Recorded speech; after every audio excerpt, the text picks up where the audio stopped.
हाँ, तो कैसे हो दोस्तों? सब ठीक हो? अच्छे हो? बिल्कुल ऐसे ही अच्छे रहना। तो दोस्तों, स्ट्रैटिग्राफी में आगे बढ़ेंगे।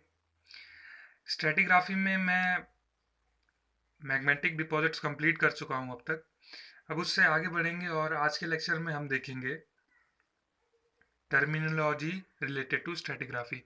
कुछ ऐसी टर्म्स देखेंगे जिसका स्ट्रैटिग्राफी में फ्रीक्वेंटली यूज़ होते रहता है, और स्ट्रैटिग्राफी पढ़ने के लिए हमें उनका मतलब जानना बेहद ज़रूरी है, बेहद आवश्यक है। तो चलिए शुरू करते हैं टर्मिनोलॉजी ऑफ स्ट्रैटिग्राफी। ठीक है, तो सबसे पहले इसमें फेसीज है। तो फेसीज ये मैंने सिर्फ दिखाने के लिए लिखा है, अब समझाने के लिए मैं आपको इससे समझाऊंगा। ठीक है, अब देखो फेसीज क्या होता है, पहले फेसीज समझते हैं। ठीक है, फेसीज सिंपली अगर मैं बोलूँ तो ये सेट है किस चीज़ का। रॉक्स में कुछ गुण होते हैं, ठीक है, उन गुणों का ये सेट है, जैसे उनकी कुछ प्रॉपर्टीज होती है। ठीक है, उन प्रॉपर्टीज का जो सेट है उस रॉक का, उसको हम कहते हैं फेसीज। ठीक है, अब कैसी प्रॉपर्टीज होती हैं रॉक की? प्रॉपर्टीज क्या क्या होती हैं रॉक में? कलर होता है, वो किस चीज़ से मिलकर बना है, कंपोजिशन होता है। ठीक है, उसमें कौन कौन से फॉसिल कंटेंट्स है, यानी रिमेन्स हैं, डेड रिमेन्स ऑफ एनिमल्स। ठीक है, और वो किस कंडीशन में वो बना है, वो दिखने में कैसा है।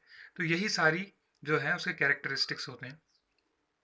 ठीक है, तो इन कैरेक्टरिस्टिक्स के सेट को उस पर्टिकुलर रॉक के लिए, और अगर मैं और स्पेसिफाई करूं तो उस पर्टिकुलर सेडिमेंट्री रॉक के लिए, इन पर्टिकुलर इन कैरेक्टरिस्टिक्स का ग्रुप या सेट एक सेडिमेंट्री रॉक के लिए, उसी को हम कहते हैं फेसीज। ठीक है दोस्तों, अब फेसीज से हमें क्या पता चलता है? ठीक है, फेसीज से हमें कैरेक्टरिस्टिक्स पता चलती हैं। ठीक है, जो सेट होते हैं कैरेक्टरिस्टिक्स, उससे हमें फेसीज का अंदाज़ा लगता है। फेसीज से हमें पता चलता है कि ये जो हमारा रॉक है या रॉक बॉडी है, ये कैसे इन्वायरमेंट में डिपॉजिट थी। ठीक है, कैसे इन्वायरमेंट में ये बनी थी, कैसे इन्वायरमेंट में ये इकट्ठी हुई। ठीक है, अब ये मैंने आपको फिजिक्स का मतलब समझा दिया है, बिल्कुल समझ में आ गया होगा आपको। एकदम धीरे धीरे समझाया है, एक एक शब्द धीरे धीरे बोल के, एकदम साफ साफ। ठीक है, अब आगे इसको वर्ड टू वर्ड देख लेते हैं एक बार। फेसिस क्या होता है? Faces is a simple faces is simple a rock body with specified properties और characteristics। ठीक है, यानी कि फेसिस सिंपली कहें तो एक ऐसी रॉक बॉडी है या ऐसी एक सेडिमेंट्री रॉक बॉडी है जिसमें कुछ स्पेसिफाइड प्रॉपर्टीज हैं, कुछ अनुपम गुण हैं उसमें। ठीक है, ये these characteristics can be colour, colour हो सकता है, टेक्सचर हो सकता है, कंपोजिशन, यानी वो किस किस चीज़ से मिलकर बना है, इसमें कौन कौन से फॉसिल कंटेंट्स हैं। ठीक है, यानी जानवरों के डेड रिमेन्स या प्लांट्स के डेड रिमेन्स कौन से हैं, अपीयरेंस दिखने में कैसा है, या फिर वो कैसी जगह में वो कैसी परिस्थितियों में बना है, कंडीशन ऑफ फॉर्मेशन। ठीक है, these characteristics gives information about the deposition environment, ये उसके डिपोजिशन इन्वायरमेंट के बारे में हमें जानकारी देते हैं। Such a rock body such rock body with set of properties is called facies. ऐसे rock body with set of properties, उन प्रॉपर्टीज के सेट के साथ कहते हैं उसे फेसिस। ठीक है, काफी टाइम लग गया इसे समझाने में, पर जरूरी है समझना। ठीक है, अब आगे बढ़ते हैं। Faces variation. अब देखो, वेरिएशन का मतलब सबको पता है, ये मुझे बताने की जरूरत है नहीं, चलो फिर भी बता देता हूँ। वेरिएशन का मतलब होता है बदलाव, बदलना किसी भी चीज का, जब थोड़ा सा भी बदल जाती है। ठीक है, तो फेसिस है, फेसिस हमने पढ़ लिया, set of characteristics in sedimentary rock. ठीक है, फॉर दैट पर्टिकुलर रॉक जो भी सेट ऑफ कैरेक्टरिस्टिक्स है, उसमें अगर कुछ भी बदलाव आ जाए, या उसके कलर में वेरिएशन आ जाए, या टेक्सचर में वेरिएशन आ जाए, या जिन चीज़ों से मिलकर बना है वो उन चीज़ों से उन चीज़ों के अलावा किसी और चीज़ से मिलकर बना है, ठीक है, यानी कि कंपोजिशन में वेरिएशन आना।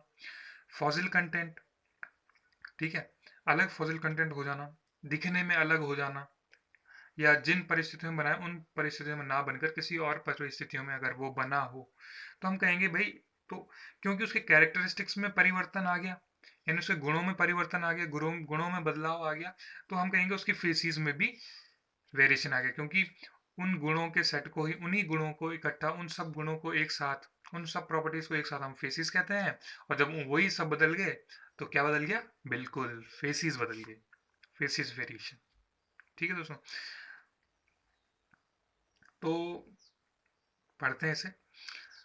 तो faces variation, a lateral or vertical variation in lithological characters or fossil assemblage of sedimentary rocks due to change in depositional environment is called facies variation or facies change। अब इसका मतलब ये है, अब देखो लेटरल और वर्टिकल वर्ड हम इसलिए यूज कर रहे हैं कि अगर हम उसको ग्राफ में देखें, ठीक है, मतलब ग्राफ मैंने यहाँ पे बनाया तो नहीं हुआ, तो ग्राफ में अगर वो ऐसे साइड वेज खिसक जाती है साइड की तरफ, तो उसको कहते हैं लेटरल। और वर्टिकल पता है अगर आपको, अगर कोई चीज़ यहाँ पे है, ठीक है, और वो नीचे की तरफ बढ़ रही है, ठीक है, उसका फैलाव ऐसे में है, जैसे मैंने ये पेंसिल रखी हुई है, ठीक है, अगर वो ऐसे में है ऊपर से नीचे की तरफ, तो वो वर्टिकल वेरिएशन, ठीक है। और साइडवेज वेरिएशन मतलब है वो ऐसे मूव कर रही होगी, यानी एक जगह से ऐसे साइड की तरफ चली होगी, तो इसको बोलते हैं लेटरल, ठीक है। तो लेटरल या वर्टिकल वेरिएशन आना लिथोलॉजिकल कैरेक्टर्स में, लिथोलॉजिकल कैरेक्टर्स यानी कि पत्थर के गुण, जैसे कि टेक्सचर, कंपोजिशन, ठीक है, उसकी अपीयरेंस कैसी है, कंडीशन ऑफ फॉर्मेशन, ये सब उसके लिथोलॉजिकल कैरेक्टर्स हैं। और फॉसिल असेंबलेज यानी उसके फॉसिल कंटेंट में बदलाव आना। अगर इन दो मतलब दो तो नहीं है ये, इनके अंदर काफ़ी सारी चीज़ें आती हैं। लिथोलॉजिकल कैरेक्टर्स और फॉसिल असेंबलेज में अगर चेंज आते हैं सेडिमेंट्री रॉक्स के, क्योंकि उसके डिपोजिशनल इन्वायरमेंट में चेंज आ रहा है, तो उसको कहते हैं फेजेस वेरिएशन। यानी कि जब उसके डिपोजिशनल इन्वायरमेंट में चेंज, जब उसका डिपोजिशनल इन्वायरमेंट चेंज होगा, तो उसके जो लिथोलॉजिकल कैरेक्टर्स होंगे वो बदलेंगे, और जो उसकी फॉसिल असेंबलेज यानी कि जो उसमें फॉसिल कंटेंट होंगे वो भी बदल जाएंगे, ठीक है। तो इन्वायरमेंट, डिपोजिशनल इन्वायरमेंट की वजह से इन दो लिथोलॉजिकल कैरेक्टर्स और फॉसिल असेंबलेज में बदलाव आना, उसी को कहते हैं फेसिस वेरिएशन। ठीक है दोस्तों, इसे कहते हैं फेसिस वेरिएशन और फेसिस चेंज। उसका एग्जांपल भी लिखा मैंने यहाँ पे, अ फॉर्मेशन। अब देखो फॉर्मेशन क्या होता है? फॉर्मेशन होता है a number of beds all together form formation, ठीक है। जब बहुत सारे बेड्स एक साथ, रॉक बेड बहुत सारे एक साथ आ जाते हैं, तो उसको कहते हैं हम फॉर्मेशन, ठीक है। तो इसीलिए मैंने यहाँ पे सेडिमेंट्री रॉक्स के नीचे फॉर्मेशन लिख दिया, क्योंकि वो है, तो वो तो रॉक बेड को रिप्रेजेंट कर रहा है। जब बहुत सारे रॉक बेड्स एक साथ इकट्ठे आ जाते हैं, उनको फॉर्मेशन कहते हैं, ठीक है। तो अब फॉर्मेशन में be compose of shale in one locality and limestone in another locality. अब देखो इसका मतलब क्या है? इसका मतलब ये है, फॉर्मेशन हो गए बहुत सारे रॉक बेड्स, 100 बेड्स से 200 बेड्स एक साथ हैं, ठीक है। बेड्स का मतलब ये पलंग वाले बेड नहीं है हमारे जिसमें हम सोते हैं। रॉक बेड्स बहुत बड़े बड़े होते हैं, ठीक है, बहुत ज़्यादा बड़े। तो वो बहुत ज़्यादा एरिया तक फैले होते हैं, ठीक है, बहुत बड़े एरिया में फैले होते हैं वो। तो बहुत बड़े एरिया में फैले, तो समझ लो एक कोने में जो उसमें शेल है, ठीक है, उसका एक तरफ तो शेल से बना हुआ है, और जो दूसरा मतलब रॉक बेड में कहीं और, मतलब उस फॉर्मेशन में ही कहीं और वो लाइमस्टोन का बना हुआ है। तो हम कहेंगे इसको, ये एक उदाहरण है फेसिस वेरिएशन का। ठीक है दोस्तों, अब आगे बढ़ते हैं। फेसिस, अब देखो अभी जो हमने फेसिस पढ़ा वो था सेडिमेंट्री रॉक्स के लिए, ठीक है।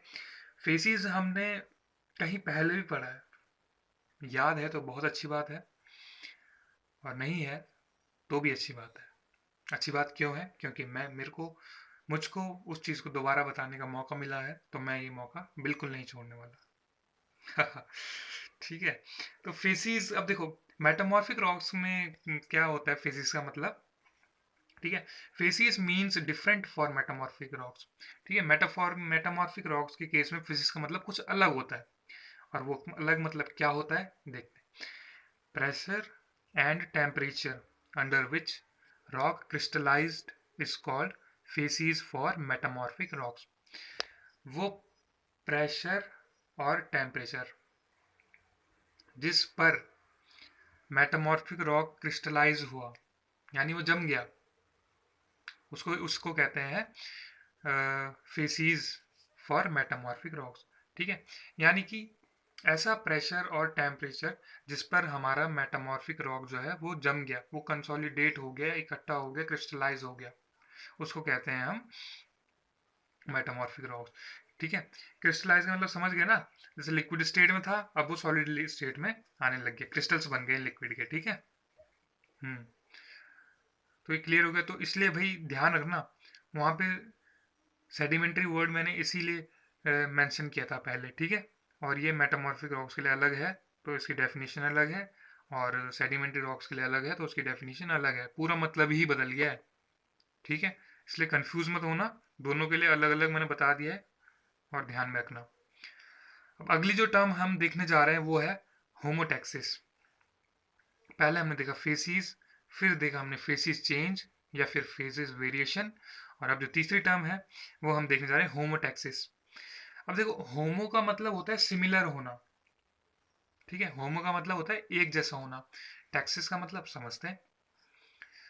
ठीक है, similarity of position, arrangement of geological strata, और fossil assemblages that have the same relative position but are not necessarily of same age or contemporaneous। अब इसका मतलब क्या है, देखो इसका मतलब ये है, रॉक की लेयर्स हैं अलग अलग। ठीक है, एक रॉक लेयर ये है, एक रॉक लेयर ये है। ठीक है, ये अलग जगह पे है और ये वाली अलग जगह पे है। ठीक, अब कंपेयर करें हम इन दोनों को। ठीक है, तो रॉक की लेयर्स हम सिर्फ एक दो तीन चार बना देता हूँ मैं, और ऐसे ही यहाँ पे तीन चार बना देता हूँ। सपोज ये जो रॉक लेयर्स हैं ये कहीं अलग जगह में है और ये अलग जगह में।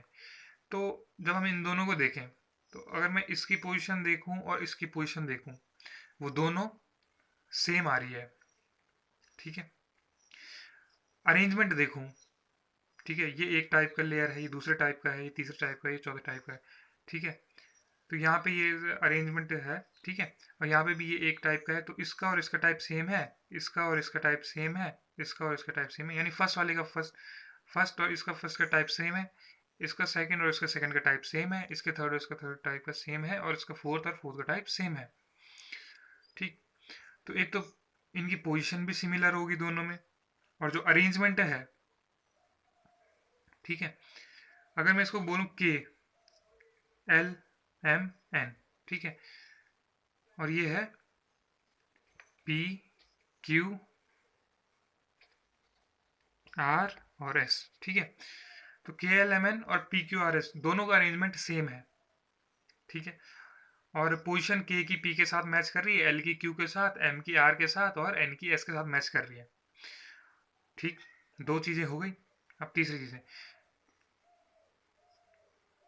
और fossil assemblages that have the same relative position, और जो इनमें फॉसिल असेंबलेजेस है, यानी इसमें जो फॉसिल कंटेंट है और इसमें जो फॉसिल कंटेंट है, उनकी पोजीशन भी सेम है।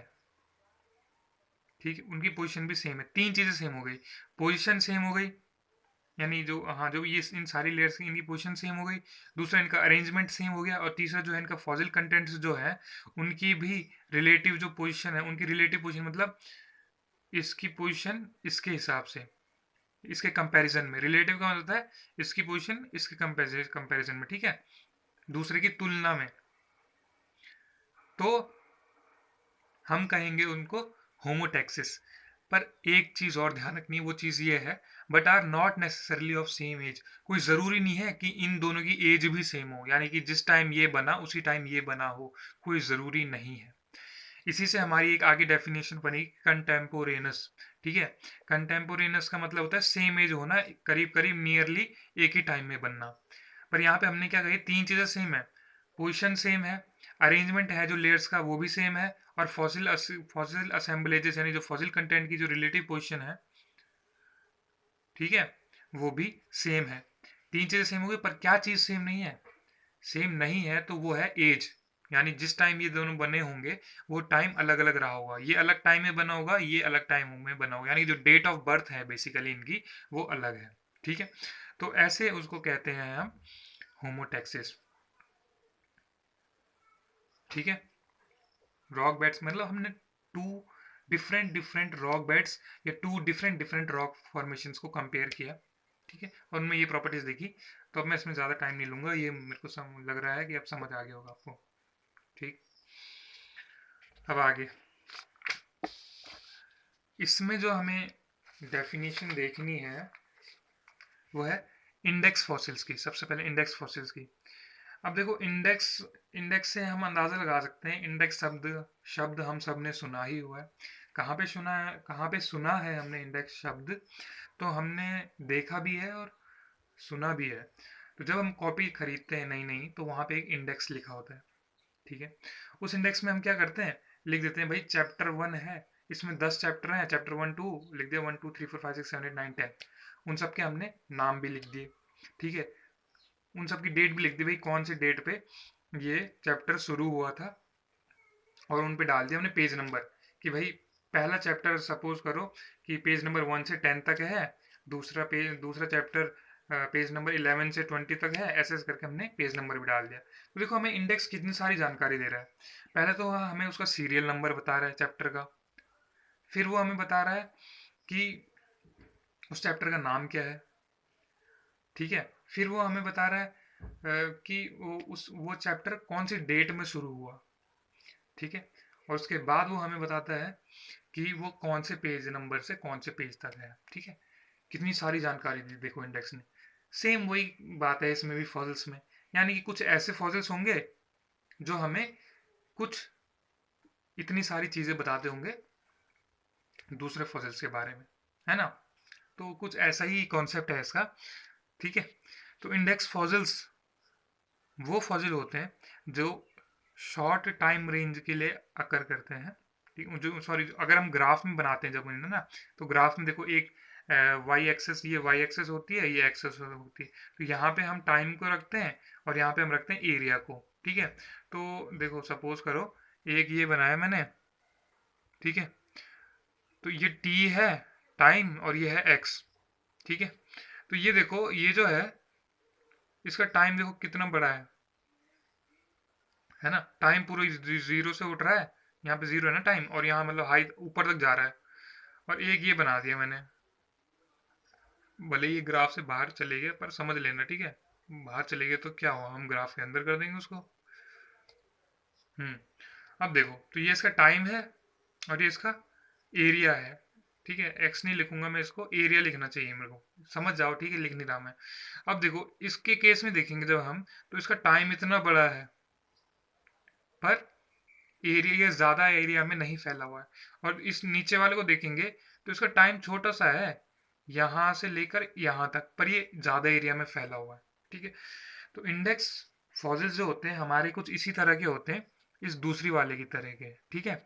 यानी कि जो उनका टाइम रेंज जो होगा वो छोटा होगा, नैरो होगा, पर जो उनकी एग्जिस्टेंस का एरिया जो होगा ना ग्राफ में, वो बहुत बड़ा होगा, ठीक है। यानी कि वो एग्जिस्ट ज़्यादा समय तक नहीं करे, पर जब करे तो वो काफी लंबे एरिया में, यानी कि मतलब सपोज करो ये सिर्फ 1 साल के लिए रहे, 1 साल के लिए रहे पर धरती के हर एक एक कोने में रहे, ठीक है। इसका मतलब ये है, ठीक है। तो इंडेक्स फॉसिल्स ऐसे फॉसिल्स होते हैं जो कि कम टाइम रेंज के लिए अकर करते हैं, पर जो उनकी एग्जिस्टेंस होती है वो जोग्राफिकली, जो सॉरी जो उनकी एग्जिस्टेंस होती है कम टाइम के लिए होती है, पर जो है उनका जो जोग्राफिकल डिस्ट्रीब्यूशन है वो काफ़ी बड़ा होता है, ठीक है। मतलब सपोज 1 साल के लिए अगर करे, पर वो मतलब अर्थ के हर एक एक कोने में या मैक्सिमम कोने में अकर करे, ठीक है, मैक्सिमम जगह पर। तो ऐसे फॉसिल्स को हम इंडेक्स फॉसिल्स कहते हैं। It is regarded as characteristic of given geological formation, ठीक है। तो वो जो फॉसिल है ना, वो जिस जगह पर रहा होगा, मैं बताया कुछ जानकारी देते हैं, तो ये हमें फॉसिल जानकारी देता है कि वो जिस जगह पर रहा होगा ठीक है, वहाँ की जियोलॉजिकल फॉर्मेशन के बारे में जानकारी देते हैं, यानी कि जो वहाँ के जो रॉक बेड्स थे, बहुत सारे रॉक बेड्स थे बड़े बड़े। ठीक है, जब बहुत सारे रॉक बेड एक साथ इकट्ठे होते हैं तो उनको फॉर्मेशन कहते हैं। तो वो जिस रॉक फॉर्मेशन में रहा होगा उसके बारे में हमें वो जानकारी देता है। तो यही तो काम होता है इंडेक्स का। And helps to identify it, और उस रॉक फॉर्मेशन या उस जियोलॉजिकल फॉर्मेशन, जो रॉक फॉर्मेशन है, उसको पहचानने में मदद करता है। और तीसरा, उसकी एज बताने में मदद करता है। तीन चीज़ें बताता है हमें इंडेक्स फॉसिल, कि भाई वो जो जहाँ वो रहते थे उस रॉक फॉर्मेशन के बारे में बताता है। ठीक है, यानी इंडेक्स फॉसिल जो है उस रॉक फॉर्मेशन का एक गुण है, एक तरीके से ऐसे कह सकते हैं। और फिर वो बताता है कि हम कैसे उस रॉक फॉर्मेशन को आइडेंटिफाई करेंगे, और उसकी एज के बारे में वो हमें जानकारी देगा। ठीक है, तो इंडेक्स फॉसिल भी हो गया। अब आगे रॉक यूनिट्स। ठीक है, रॉक यूनिट्स के बारे में पढ़ेंगे। तो जो स्मॉलेस्ट रॉक यूनिट होती है उसको बोलते हैं बेड। ठीक है, रॉक यूनिट है, सबसे छोटी जो रॉक यूनिट है होती है बेड। जब बहुत सारे बेड एक साथ मिल जाते हैं, एक साथ इकट्ठे हो जाते हैं, तो उसको कहते हैं रॉक फॉर्मेशन, जो कि मैंने अभी बताया आपको। और फिर उसके आगे जब बहुत सारी रॉक फॉर्मेशन जब पहले तो फॉर्मेशन ही इतना बड़ा होता है, और जब बहुत सारी रॉक फॉर्मेशन मिल जाएंगे तो ग्रुप्स बनते हैं। ले, फॉर्मेशन से भी बड़ा आ गया ग्रुप्स। और जब ग्रुप्स, उससे भी ज़्यादा जब ग्रुप्स इकट्ठे होते हैं तो बनते हैं सुपर ग्रुप्स। और सुपर ग्रुप्स जो है ये हमें आगे पढ़ने हैं स्ट्रेटिग्राफी में। ठीक है, तो ये बेसिक्स है आपको चल रहे हैं, इसलिए मैं इसमें ज़्यादा टाइम लगा रहा हूँ। वीडियो भले ही बड़ा हो रहा है, बट मैं चाहूँगा कि आप इसे पूरा देखें, क्योंकि अगर आपका बेसिक मजबूत होगा तो ही आपका आगे स्ट्रेटिग्राफी में अच्छे से कर पाओगे। वरना सब कहते रहते हैं सर स्ट्रेटिग्राफी बहुत टफ है, स्ट्रेटिग्राफी बहुत टफ है। अरे पढ़ो तो सही, पहले बेसिक्स तो पढ़ो, धीरे धीरे करके हो जाएगा सब। बेसिक्स क्लियर होंगे तो सब इजी लगता है। ठीक है, इसलिए मैं इसमें ज़्यादा टाइम ले रहा हूँ।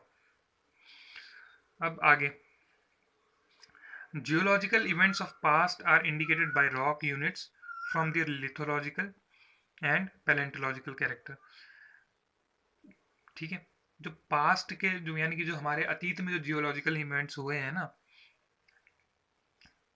वो रॉक यूनिट्स हमको अपने लिथोलॉजिकल कैरेक्टर्स और पैलेंटोलॉजिकल कैरेक्टर्स से बता देते हैं। और वो कैरेक्टर्स ये हैं: colour, texture, composition, fossil content, etcetera etcetera.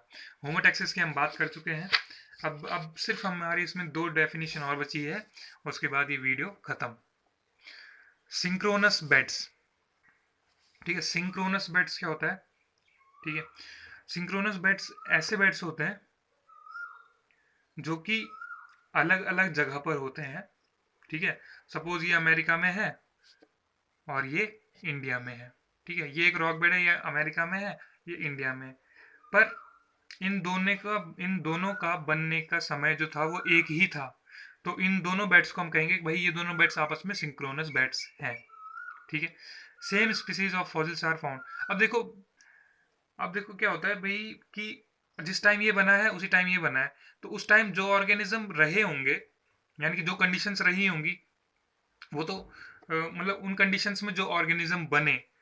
ठीक है, अब ये रॉकबेड भी उसी टाइम था, ये रॉकबेड भी उसी टाइम था। तो जो मतलब उस उन कंडीशंस में जो ऑर्गेनिज्म बन सकते थे वो कुछ यहाँ पे आए, और क्योंकि कंडीशन सेम थी तो उन्हीं के जैसे कुछ यहाँ पे भी आ गए। ठीक है, तो दोनों में सेम स्पीसीज ऑफ फॉसिल्स पाई जाएंगे, क्योंकि अब तो नहीं रहे ना वो, अब तो मर गए बेचारे, उस टाइम जिंदा थे। तो अब वो सिर्फ फॉसिल्स के रूप में हमारे पास उनकी यादें हैं हमारे पास। ठीक है, फॉसिल्स देखो कितना प्यारा शब्द है, फॉसिल्स के लिए यादें, मरे हुए जानवरों की यादें, या जो स्पीसीज, जो भी उसमें प्लांट्स स्पीसीज या एनिमल स्पीसीज थी। लास्ट है कंटेम्पोरेनस। ठीक है, कंपोनेंट कंटेम्पोरेनस क्या होता है? ये रॉक बेड्स होते हैं। कंटेम्पोरेनस जो है, हम रॉक बेड्स को कंपेयर कर रहे हैं, तो ये ऐसे रॉक बेड्स होते हैं जो कि same time and have same genera of fossils.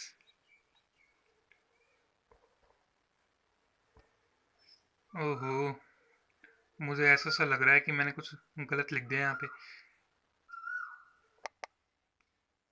हाँ, तो कंटेम्पोरेनस। ठीक है, तो ये ऐसे रॉक बेड्स होते हैं which are formed near about the same time and have same genera of fossils. ठीक है, तो ऐसे रॉक बेड जो कि सेम टाइम में बने हो और उनमें सेम जेनरा हो फॉसिल्स के, फॉसिल कंटेंट उसमें सेम हो। ठीक है दोस्तों, तो इसी के साथ आपकी ये वीडियो एंड होती है। पर दोस्तों मेरे को इसमें थोड़ा वो हो रही है, शक शक सा हो रहा है। तो मैं चाहता हूँ कि आप इसको एक बार चेक कर लेना कंटेम्पोरेनस की, ठीक है। कंटेम्पोरेनस है ये ऐसे कुछ, बट यहाँ पे शायद about the same time, rock beds which are form near about the same time. तो शायद यहाँ पे सेम टाइम, मतलब सेम टाइम हो भी सकता है, नहीं भी हो सकता है, यानी कि नॉट सेम टाइम भी हो सकता है। ठीक है, ये हो सकता है। उसे कंटेम्पोरेनस का मतलब मेरे को यही लग रहा है, बट आप फिर भी एक बार ये होता है ना कंफर्मेशन के लिए चेक कर लेना आप। ठीक है दोस्तों, तो दोस्तों करीब करीब ये 26 मिनट का वीडियो हो गया है। पर दोस्तों देखो, समझने के लिए समय लगता है। अगर आपको ये वीडियो पसंद आया है तो लाइक करें, कमेंट करें, कुछ कमी रह गई हो या कुछ बहुत ज़्यादा पसंद आ गया हो तो वो कमेंट कर दीजिएगा, और चैनल सब्सक्राइब कर दो यार। ठीक है दोस्तों, तो स्ट्रैटिग्राफी की ये वीडियो है, इसके बाद भी मैं वीडियो डालूंगा। तो दोस्तों इन्हीं शब्दों के साथ अब आपसे विदा लेने का समय आ गया है। सभी खुश रहिए, सलामत रहिए, जिंदा रहिए। वैसे भी कोरोना काल चल रहा है। ठीक है, चलो धन्यवाद।